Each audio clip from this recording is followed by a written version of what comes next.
اللہ تبارک و تعالی نے قرآن کریم فرقان حمید میں متعدد مقامات پر امت محمدیہ کو صلہ رحمی کا حکم ارشاد فرمایا۔ صلہ رحمی کسے کہتے ہیں؟ صلہ رحمی کا مطلب ہے کسی کے ساتھ حسن سلوک کرنا اور کسی کے ساتھ رعایت برتنا، تعلق جوڑنا، یا اگر آسان تعریف کی جائے تو صلہ رحمی سے مراد کسی کے ساتھ حسن سلوک، اچھا سلوک، تعلق جوڑنا یا کسی شخص کی ضروریات کا خیال رکھنا، اس کی جو بھی تعریف کی جائے۔ نبی کریم صلی اللہ علیہ وآلہ وسلم نے ارشاد فرمایا، من کان یؤمن باللہ والیوم الآخر، جو شخص اللہ پر اور آخرت کے دن پر ایمان رکھتا ہے اس میں یہ نشانیاں ضرور پائی جائیں گی۔ فلیکرم ضیفہ، اپنے گھر مہمان کی تعظیم کرے گا۔ ومن کان یؤمن باللہ والیوم الآخر، پھر فرمایا جو اللہ اور قیامت کے دن پر ایمان رکھتا ہوگا، فلیصل رحمہ، تو وہ دوسروں کے ساتھ اچھا سلوک کرتا ہوگا۔ والدین بھی اس سے راضی ہوں گے، پڑوسی بھی اس سے راضی ہوں گے، اور ہر تعلق اس شخص کے حسن سلوک کی وجہ سے اس سے راضی ہوگا۔ فلیصل رحمہ، اللہ پر یقین ہے، قیامت پر یقین ہے تو صلہ رحمی کرو۔ سب سے زیادہ صلہ رحمی کا حقدار کون ہے؟ وہ یقیناً انسان کے والدین ہیں۔ اس سے پہلے صلہ رحمی کی برکات بھی میں پیش کرتا چلوں احادیث مبارکہ سے۔ نبی کریم صلی اللہ علیہ وآلہ وسلم نے ارشاد فرمایا، اور بڑی خوبصورت حدیث مبارکہ ہے، کہ ان اعجل الطاعات ثوابا صلۃ الرحم۔ آپ صلی اللہ علیہ وسلم نے فرمایا کہ نیکیوں میں جس نیکی پر سب سے زیادہ جلدی اجر دیا جاتا ہے وہ حسن سلوک، صلہ رحمی ہے، دوسروں کے ساتھ اچھا سلوک ہے۔ آپ صلی اللہ علیہ وآلہ وسلم نے فرمایا، وَإِنْ أَهْلَ الْبَيْتِ لَيَكُونُونَ فُجَّارًا، گھر کے افراد آپس میں اگر فاجر بھی ہوں، فاجر سے مراد یہ ہے کہ ان سے کوئی گناہ کبیرہ بھی ہو رہا ہے، لیکن اس کے باوجود وہ صلہ رحمی کرتے ہیں، کوئی دروازے پر آئے تو اس کو خالی ہاتھ نہیں لوٹاتے، مسکین کو نوازتے ہیں، یتیم کو نوازتے ہیں، پڑوسی ان سے تنگ نہیں ہے، والدین کے ساتھ اچھا سلوک کرتے ہیں۔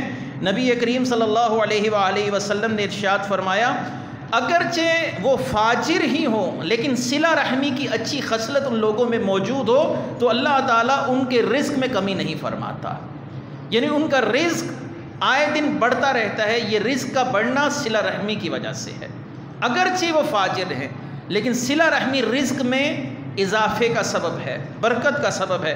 آپ صلی اللہ علیہ وآلہ وسلم نے فرمایا، وَيَكْثُرُ عَدَدُهُمْ فَتَنْمُو أَمْوَالُهُمْ، ان کے مالوں میں نمو ہوتی ہے، بڑھتا ہے ان کا مال، اگرچہ فاجر ہیں۔ یہ صلہ رحمی کی آپ صلی اللہ علیہ وسلم نے برکت ارشاد فرمائی۔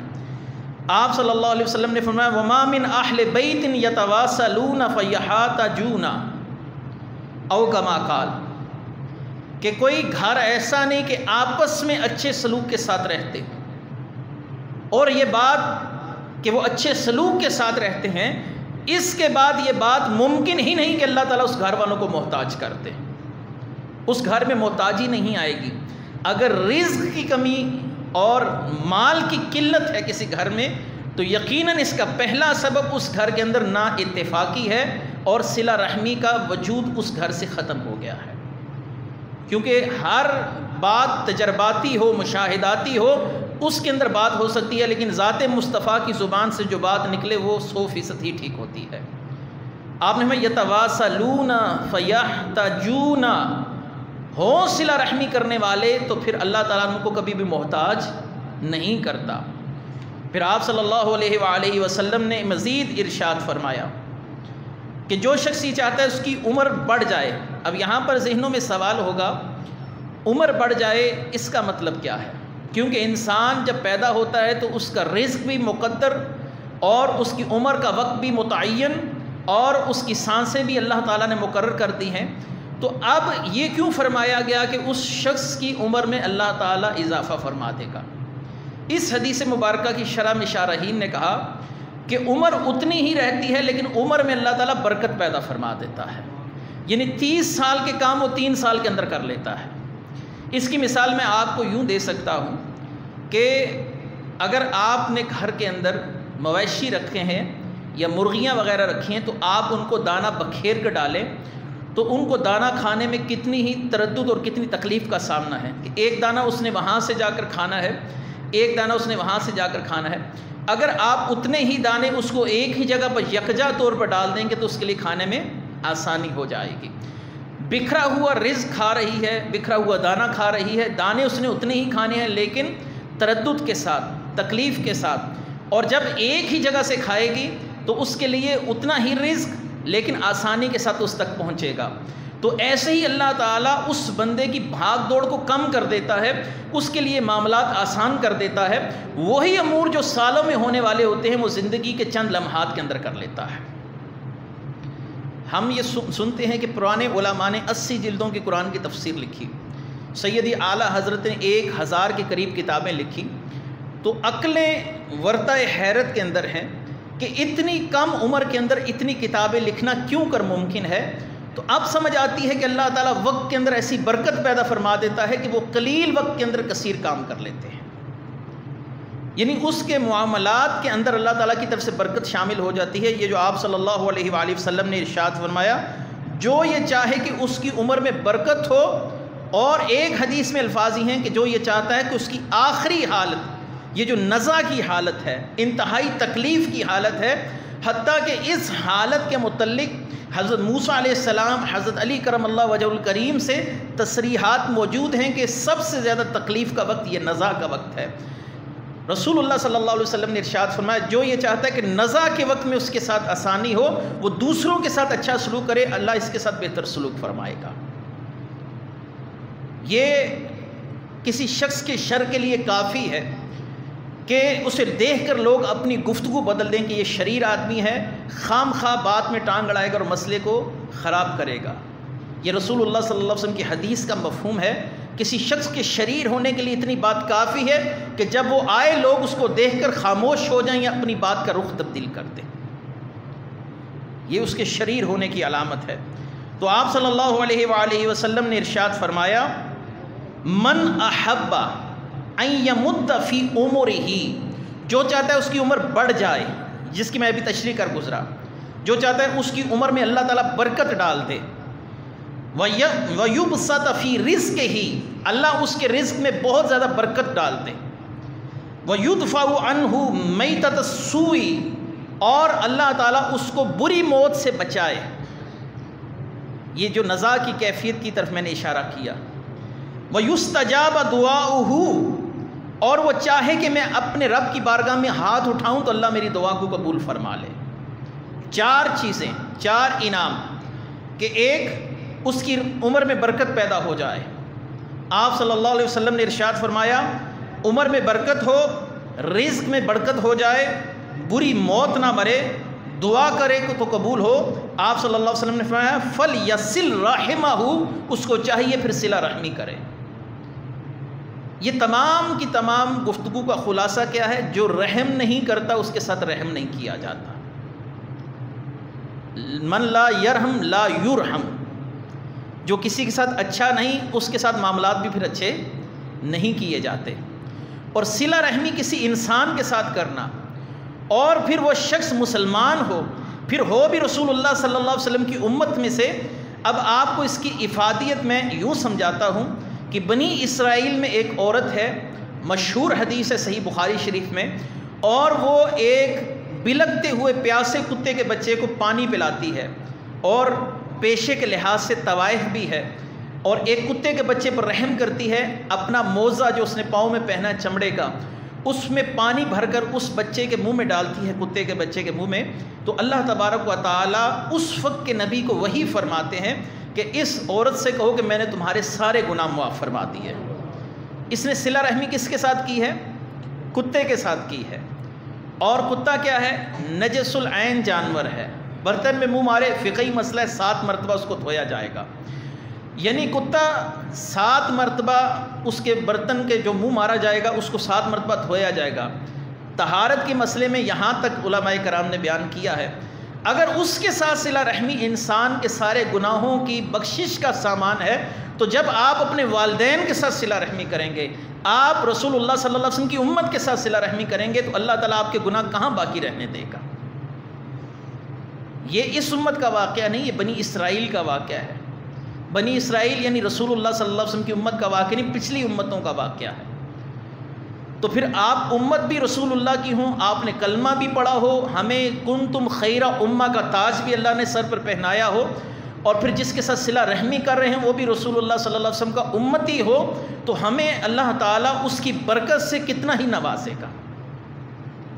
اچھا، صلہ رحمی صرف زندوں کے ساتھ نہیں ہے، یہاں پر اس غلط فہمی کا بھی ازالہ کروں۔ جو اس دنیا سے چلا گیا اس کے لیے دعا کرنا ہی اس کے ساتھ صلہ رحمی ہے کہ اللہ اس کی بخشش فرما دے۔ میں آپ کو اس کی مثال دیتا ہوں کہ جب آپ نماز جنازہ پڑھتے ہیں تو یہ نماز جنازہ کا سارا طریقہ مسنون ہے، سنت سے ثابت ہے، اور رسول اللہ صلی اللہ علیہ وآلہ وسلم سے ہم تک احادیث کے ذریعے پہنچا ہے۔ آپ جب کھڑے ہوں تو یہ پڑھیں گے سبحانک اللہم و بحمدک، یہ پڑھیں گے، دوسری میں آپ درود شریف پڑھیں گے۔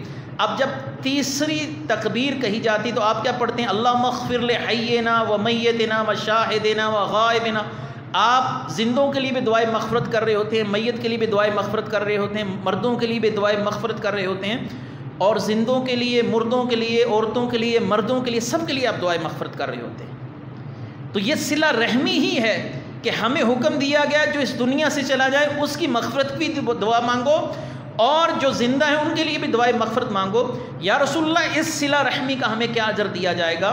تو تمام احادیث کا مفہوم عرض کرتا چلوں، جو شخص مسلمان کے نماز جنازہ میں شریک ہوتا ہے اللہ تعالیٰ اس کی وجہ سے اس کے بھی گناہ معاف فرما دیتا ہے۔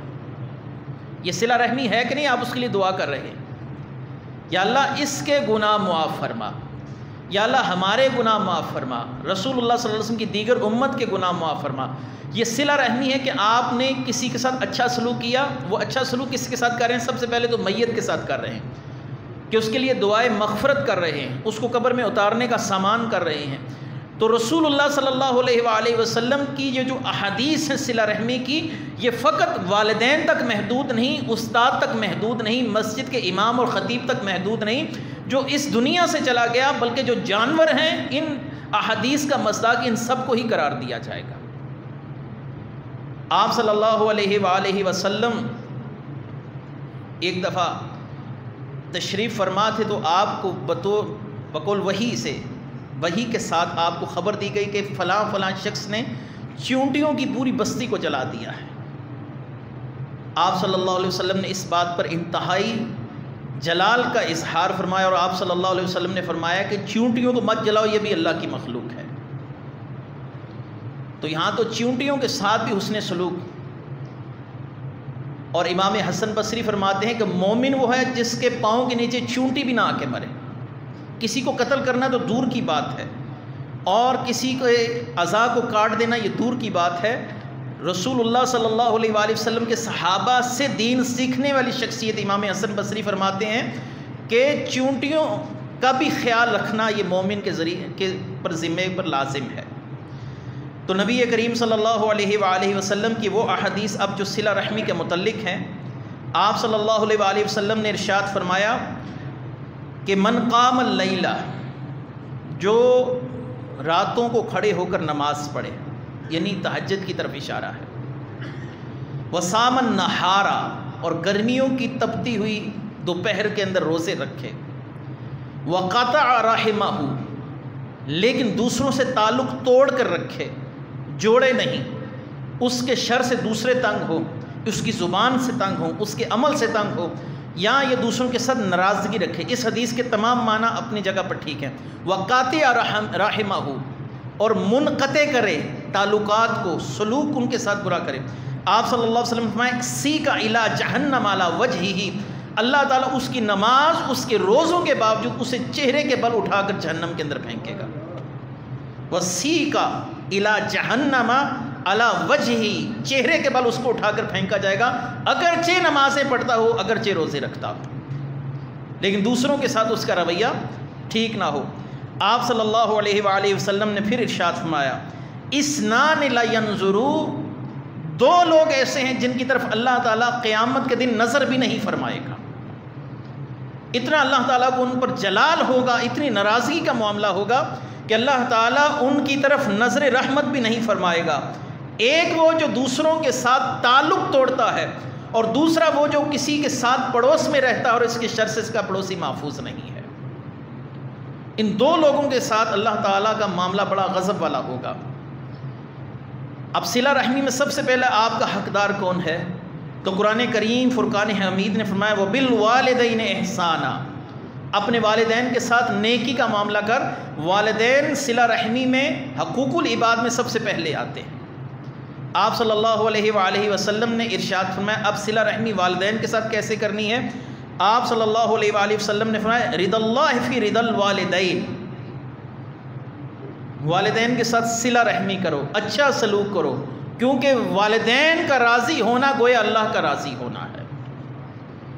وَسَخَطُ اللَّهِ وَفِي سَخَطِ الْوَالِدَيْنِ، آپ نے فرمایا اور والدین کے ساتھ ناراضگی رکھنا یا ان کا تم سے ناراض ہونا یہ اللہ کی ناراضگی ہے تمہارے ساتھ۔ تو صلہ رحمی کے میں نے آپ کو پہلے فضیلت کی احادیث بتائی، جو صلہ رحمی نہ کرے اس کے لیے عذاب کی احادیث سنائی۔ اب صلہ رحمی کا سب سے پہلے حقدار کون ہے؟ والدین ہے۔ آپ صلی اللہ علیہ وآلہ وسلم نے ارشاد فرمایا النظر الی الوالدین عبادت، والدین کی طرف محبت کے ساتھ دیکھنا، گفتگو کرنا تو بات کی بات ہے، محبت کے ساتھ ان کے چہرے کو دیکھنا بھی عبادت ہے۔ النظر الی الوالدین عبادت، والدین کے چہرے دیکھنا بھی عبادت ہے۔ صلہ رحمی کی یہاں تک ہے کہ ان کے ساتھ اتنا اچھا سلوک کرو کہ نظر بھی ان کی طرف اٹھاؤ تو محبت کے ساتھ اٹھاؤ، تمہاری نظر ان کی طرف غیظ و غضب سے نہ اٹھے، ان کو گھورا ہو تم نے اور ان کی طرف غصے کے ساتھ دیکھ رہے ہو۔ آپ صلی اللہ علیہ وسلم میں یہ نہیں کرنا، دیکھنا بھی محبت کے ساتھ ہے، اس پر بھی عبادت کا اجر ہے۔ اور دوسری حدیث آپ صلی اللہ علیہ وسلم نے فرمایا ما من ولد بارا ينظر الى والدته نظرة رحمة الا كان له بكل نظرة حجة مبرورة، آپ نے فرمایا جس نے والدین کی طرف ایک بار نظر محبت سے دیکھا اور والدین اس کو دیکھ کر خوش ہوئے کہ ہمارے بیٹے نے ہماری طرف محبت سے دیکھا، اللہ تعالیٰ اس بیٹے کو ایک ایک نظر پر ایک ایک مقبول حج کا اجر عطا فرمائے گا، ایک ایک نظر پر ایک ایک حج کا اجر۔ اور حج آپ نے فرمایا حج مبرورہ ہے، مبرورہ کہتے ہیں قبول حج کو۔ آپ حج کے لیے گئے اور آپ نے حج کیا، اس کی کوئی ضمانت نہیں قبول ہوا یا نہیں ہوا، لیکن یہاں پر فرمایا بِكُلِّ نَظَرَةٍ حَجَّةٌ مَبْرُورَةٌ، ہر نظر پر ایک ایک مقبول حج کا ثواب ہے۔ صحابی کہنے لگا وَإِن نَظَرَ إِلَيْهَا كُلَّ يَوْمٍ مِعَةَ مَرَّةٍ، اگر کوئی شخص اپنی والدہ کو والد کو ایک دن میں 100 مرتبہ محبت سے دیکھتا ہے، آپ نے فرمایا 100 مرتبہ دیکھے 100 حجوں کا ثواب پائے گا، ایک دن میں 100 حجوں کا گھر بیٹھے ہوئے اجر پائے گا جب اپنے والدین کی طرف نظر محبت سے دیکھے گا۔ یہ صلہ رحمی ہے کہ والدین تم سے راضی ہوں، تم والدین سے راضی ہو جاؤ۔ نبی کریم صلی اللہ علیہ وآلہ وسلم کی دوسری حدیث مبارکہ، صحابی کہنے لگے انی اردت ان اغزو فجئتک استشیرک فقال الک والدۃ، صحابی نے کہا یا رسول اللہ صلی اللہ علیہ وسلم اجازت دیجئے میں جہاد پر چلوں۔ آپ صلی اللہ علیہ وسلم نے فرمایا تیری ماں زندہ ہے؟ اس نے کہا جی ماں تو میری زندہ ہے۔ آپ صلی اللہ علیہ وآلہ وسلم نے فرمایا فَأَلْزَمْهَا، اپنی ماں کی خدمت خود پر لازم کر لے، جہاد پر نہ جا، اپنی ماں کے پاس جا۔ فَإِنَّ الْجَنَّةَ عِنْدَ رِجْلَيْهَا، اللہ نے تیری جنت اس کے قدموں کے نیچے رکھی ہوئی ہے، تیری جنت تیری ماں کے قدموں کے نیچے ہے، عِنْدَ رِجْلَيْهَا۔ اس کو شعب الایمان میں امام بہقی رحمۃ اللہ علیہ نے روایت کیا۔ دوسری رسول اللہ صلی اللہ علیہ وآلہ وسلم کی احادیث مبارکہ کہ جس نے والدین کو خوش کیا اس کے لیے اللہ تعالیٰ کی طرف سے دنیا اور آخرت میں کیا انعامات ہیں اور کیا کامیابیاں ہیں۔ آپ صلی اللہ علیہ وآلہ وسلم نے ارشاد فرمایا، اور اس حدیث کو روایت کرنے والے سفیان ثوری ہیں، امیر المومنین فی الحدیث، حدیث کے بہت بڑے امام، آپ فرماتے ہیں کہ رسول اللہ صلی اللہ علیہ وآلہ وسلم نے ارشاد فرمایا کہ جو شخص اپنے والدین کو حشاش بشاش کرے، ان کے چہرے پر مسکراہٹیں بکھیرے کہ میرے والدین مجھ سے خوش ہو جائیں، خیر من جہاد بالسیف، اللہ کی راہ میں جہاد کرنے سے بہتر ہے کہ اس کے والدین جو اس سے مسکرا گئے، اللہ اس سے زیادہ، جہاد سے زیادہ اس کو اجر عطا فرما دے گا۔ جہاد لڑنے سے زیادہ بہتر ہے کہ اس کے والدین کے چہروں پر حشاش بشاش اور مسکراہٹ آ جائے۔ والدین ناراض ہوں اور بندہ جہاد کرنے جا رہا ہے، والدین ناراض ہوں تو انسان مسجد کے طواف کر رہا ہے، مسجد میں جا رہا ہے۔ رسول اللہ صلی اللہ علیہ وسلم نے فرمایا پہلی صلہ رحمی کا حقدار تیرے والدین ہیں، اور اس کے بعد آپ صلی اللہ علیہ وآلہ وسلم کی دوسری حدیث۔ اچھا، والدین جب دنیا سے چلے جائیں تو پھر ان کی قبروں کی زیارت کرنا۔ من زار قبر ابویہ او احد فی کل یوم جمعۃ، جس نے والدین کی قبروں کی زیارت کی یا ان دونوں میں سے کسی ایک کی قبر کی زیارت کی اور یوم جمعہ کے دن کی، یہ والدین کے ساتھ صلہ رحمی ہے۔ وہ تو زندگی کا معاملہ تھا کہ والدین کے چہرے پر مسکراہٹیں بکھیرے، اب والدین دنیا سے چلے گئے تو ان لوگوں کے لیے کیا حکم ہے جن کے والدین اس دنیا سے چلے گئے۔ من زار قبر ابویہ، جس نے والدین کی قبروں کی زیارت کی، او احدہما، یا ان میں سے کوئی ایک جو دنیا سے گیا اس کی قبر کی زیارت کی ہر جمعے کے دن، جمعے دن، تو رسول اللہ صلی اللہ علیہ وسلم نے فرمایا غفر لہ، اللہ اس کے گناہ معاف فرما دے گا۔ کس وجہ سے؟ والدین کی قبروں کی زیارت کر رہا ہے، والدین کو قبروں میں احساس ہوتا ہے، شعور ہوتا ہے۔ یہ اہل سنت کا مذہب ہے کہ صاحبان قبر کو شعور بھی ہے، ادراک بھی ہے، علم بھی ہے، آپ کو دیکھتے بھی ہیں اور آپ کی گفتگو کو سنتے بھی ہیں۔ اسی لیے رسول اللہ صلی اللہ علیہ وسلم نے ارشاد فرمایا جب قبرستان جاؤ تو اپنے بھائیوں کو سلام کہو، اپنے بھائیوں کو سلام کہو، کیونکہ وہ تمہاری گفتگو کو سنتے ہیں۔ اور ایک حدیث مبارکہ کا مفہوم یہ ہے کہ جب کوئی شخص اپنے والدین، اپنے بھائی، اپنے دوست، اپنے کسی قرابت دار کی قبر کی زیارت کے لیے گھر سے نکلتا ہے تو اللہ کے فرشتے اسے بتا دیتے ہیں کہ فلاں شخص تیری زیارت کے لیے آ رہا ہے،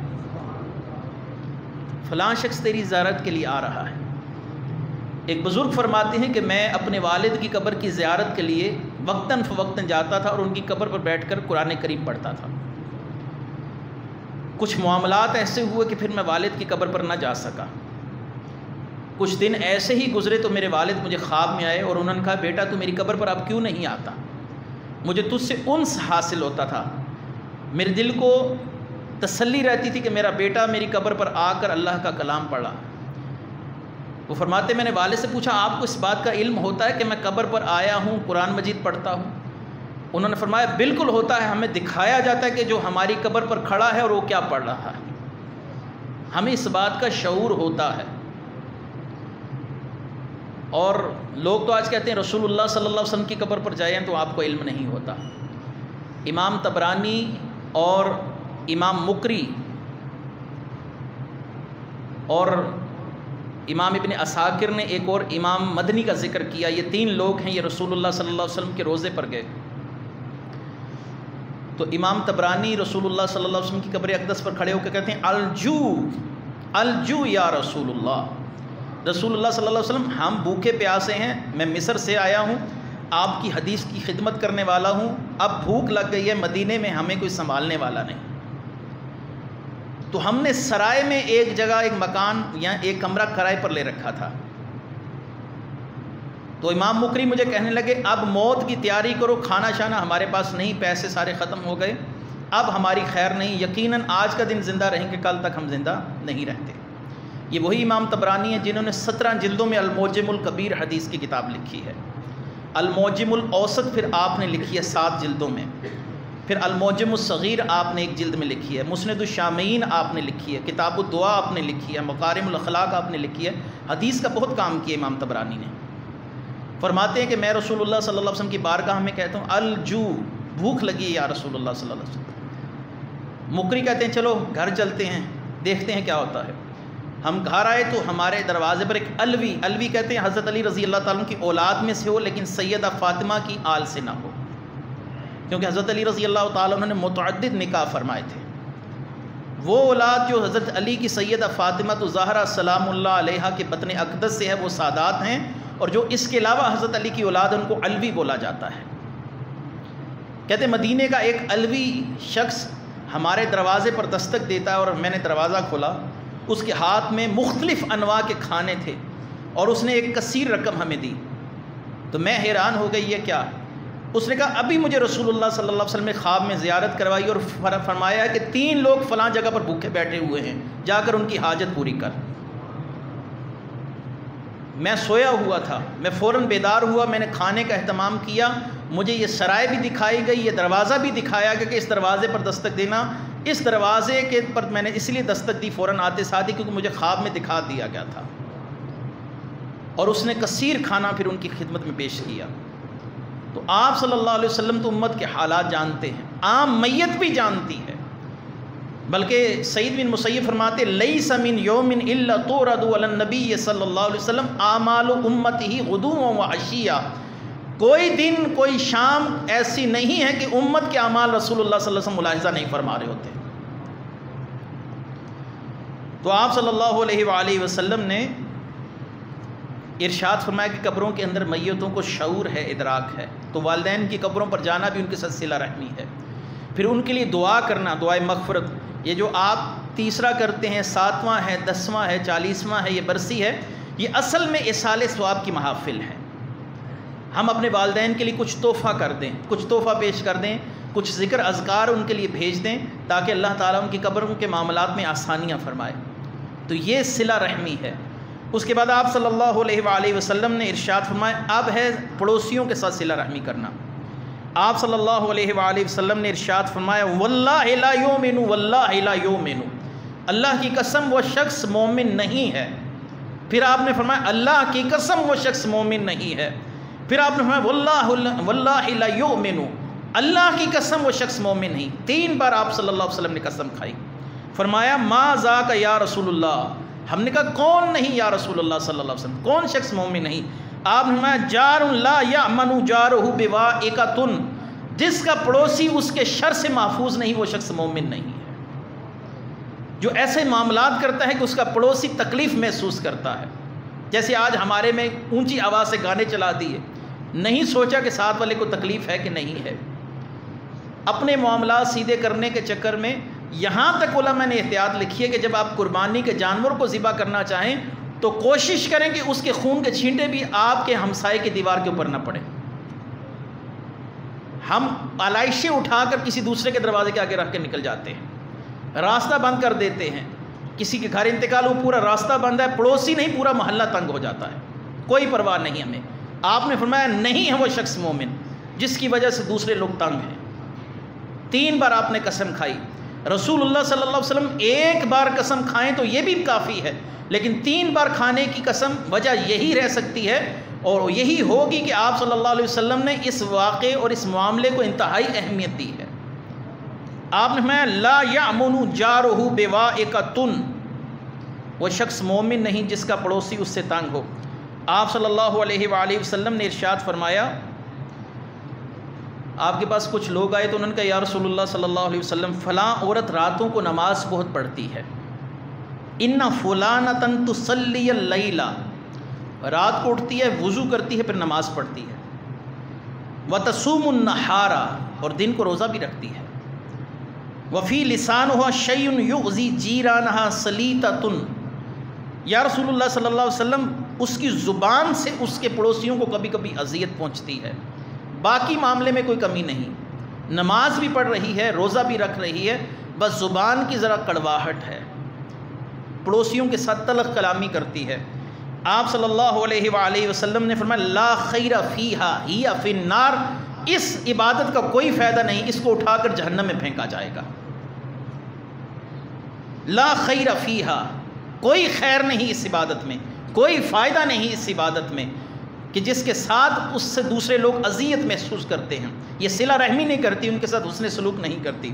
وقیل لہ ان فلانۃ تصلی المکتوبۃ وتصوم رمضان وتصدق بالاسوار ولیس لہ شیء غیرہ ولا تؤذی احدا قال ہی فی الجنہ، یا رسول اللہ صلی اللہ علیہ وسلم فلاں عورت ہے وہ اتنی نماز نہیں پڑھتی، صرف فرض نماز پڑھتی ہے، یہ فجر ظہر عصر مغرب شام، پہلی عورت کی طرح رات کو اٹھ کے تہجد نہیں پڑھتی، نوافل نہیں پڑھتی، صرف اور صرف فجر کی، ظہر عصر مغرب عشاء کی یعنی صلاۃ مکتوبہ فرض نمازیں پڑھتی ہے، اور صرف رمضان کے روزے رکھتی ہے، بس نفلی روزے نہیں رکھتی پہلی عورت کی طرح۔ یا رسول اللہ صلی اللہ علیہ وآلہ وسلم لیکن اپنی زبان کو کنٹرول میں رکھتی ہے، کسی کو ایذا نہیں دیتی۔ آپ نے فرمایا ہی فی الجنہ، یہ جنت کے اندر جائے گی۔ پہلی سلوک کے اندر بری ہے، صلہ رحمی نہیں کرتی، لیکن نفل نمازیں روزے وغیرہ اس کو نہیں بچا سکیں گے۔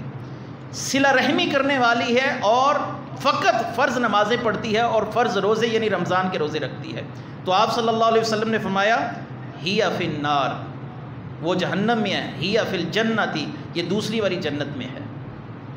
اور اس کے بعد صلہ رحمی کرنا علماء کے ساتھ، آپ صلی اللہ علیہ وآلہ وسلم نے ارشاد فرمایا لیس من امتی، میری امت میں وہ شخص نہیں ہے لم یجل کبیرنا، جو اپنے سے بڑوں کا ادب نہ کرے، اور ویرحم صغیرنا، اور چھوٹوں کے ساتھ شفقت نہ کرے، ویعرف لعالمنا، اور میری امت کے علماء کا ادب نہ کرے۔ یہاں پر آپ صلی اللہ علیہ وسلم نے صلہ رحمی کا حکم دیا تین لوگوں کے ساتھ، ایک انسان اپنے سے بڑے کے ساتھ ادب کرے، چھوٹے کا ساتھ شفقت فرمائے، وَيَعْرِفْ لِعَالِمِنَا، اور ہمارے عالم کا حق بھی پہچانے، اگر نہیں پہچانتا تو آپ نے فرمایا لَيْسَ مِنْ أُمَّتِي، میری امت میں سے نہیں ہے۔ اور ایک اور حدیث آپ صلی اللہ علیہ وسلم نے فرمایا لَا يَسْتَخِفٌ بِحَقِّهِمْ، ان تین لوگوں کے حق کو کم جانتا ہے منافق۔ منافق کی علامت یہ ہے کہ ان تین لوگوں کی عزت نہیں کرتا، یہ منافق کی علامات رسول اللہ صلی اللہ علیہ وسلم نے ارشاد فرمائی۔ ذو شیبۃ فی الاسلام، وہ بوڑھا مسلمان جس کی داڑھی کے بال بھی سفید ہو گئے، سر کے بال بھی سفید ہو گئے، اور یہ اس کی عزت نہیں کرتا۔ آپ صلی اللہ علیہ وسلم نے فرمایا پہلا شخص سفید داڑھی والا، سفید بالوں والا، جس کے سر پر سفیدی اتر آئی ہو، داڑھی میں سفیدی اتر آئی ہو، منافق اس کی عزت نہیں کرے گا۔ اور آپ نے فرمایا ذو العلم، اور جو تم میں اہل علم ہیں یعنی علماء ہیں، منافق ان کی بھی عزت نہیں کرے گا۔ وامام مقسط، اور پھر جو تم میں امام مقسط ہے، اس کی دو تشریحات کی جا سکتی ہیں، مسجد کا امام بھی مراد ہو سکتا ہے یا عادل حکمران بھی مراد ہو سکتا ہے۔ تو رسول اللہ صلی اللہ علیہ وسلم نے فرمایا منافق ان کی تعظیم کو ہلکا جانتا ہے، وہ مسلمان جو بوڑھا ہو گیا ہو اسلام میں اس کی تعظیم نہیں کرے گا، اور وہ شخص جو عالم ہو یہ منافق اس کی تعظیم بھی نہیں کرے گا۔ اب یہاں پر ایک لمحہ فکری ہے اور دعوت فکر دیتا ہو، اگر عالم کی تعظیم نہ کرے تو پھر وہ کون ہے؟ منافق ہے۔ آپ صلی اللہ علیہ وسلم نے فرمایا کہ الا منافق، نہیں ہے مگر وہ کون؟ منافق، کہ وہ عالم کی تعظیم نہیں کرتا تو وہ منافق ہے۔ خود سوچیں جو رسول اللہ کے اہل بیت کی تعظیم نہ کرتے ہوں یا صحابہ کی تعظیم نہ کرتے ہوں وہ کون ہوں گے؟ جو رسول اللہ کی نسبتوں کا خیال نہ رکھتے ہوں۔ عالم تو صحابہ کرام کے جوتوں سے جو خاک لگے اس درجے پر بھی نہیں ہوتا، اگر اس کی تعظیم اور بے تکریمی انسان کو منافق اور مومن کے درجے پر لا کر کھڑا کرتی ہے تو پھر رسول اللہ صلی اللہ علیہ وسلم کے یار ہوں اور ان یاروں میں پھر یار غار ہوں تو اللہ تبارک و تعالیٰ ان شخصوں کے ساتھ، ان اشخاص کے ساتھ قیامت کے دن کیا معاملہ فرمائے گا۔ آپ صلی اللہ علیہ وآلہ وسلم نے پھر ارشاد فرمایا تین لوگوں کی تعظیم اللہ کی تعظیم ہے۔ پہلا، جس کی داڑھی سفید ہو گئی ہو، سر کے بال سفید ہو گئے ہوں، وہ کلمہ گو مسلمان ہو، تم اس کی تعظیم نہیں کر رہے، گویا تم اللہ تعالیٰ کی تعظیم کر رہے ہو، کیونکہ یہ اللہ کا حکم ہے اس کی تعظیم کرو۔ اور دوسرا، وہ شخص جو عالم ہو اس کی تعظیم کرنا گویا اللہ کی تعظیم کرنا ہے۔ اور تیسرا، عادل حکمران، عادل حکمران ہے، نیک حکمران ہے، اللہ سے ڈرنے والا ہے، اس کی تعظیم کرنا گویا اللہ تعالیٰ کی تعظیم کرنا ہے۔ تو یہ صلہ رحمی ہے پڑوسی کے ساتھ، والدین کے ساتھ، استاد کے ساتھ، مشائخ کے ساتھ، علماء کے ساتھ، امام مسجد کے ساتھ، چھوٹوں کے ساتھ، بڑوں کے ساتھ اچھا سلوک کرنا ہے۔ آپ صلی اللہ علیہ وسلم نے فرمایا پھر تمہیں دنیا میں بھی جزا دی جائے گی، زندگی میں برکت ڈالی جائے گی۔ مرتے وقت اللہ تعالیٰ آسان موت دے گا، رزق کے اندر بھی برکت ہوگی۔ یہ تمام کے تمام معاملات صلہ رحمی کی وجہ سے ہی ہوں گے۔ اللہ تعالیٰ ہمیں صلہ رحمی کی توفیق مرحمت فرمائے، والدین کو راضی کرنے کی توفیق مرحمت فرمائے۔ وآخر دعوانا الحمد للہ رب العالمین۔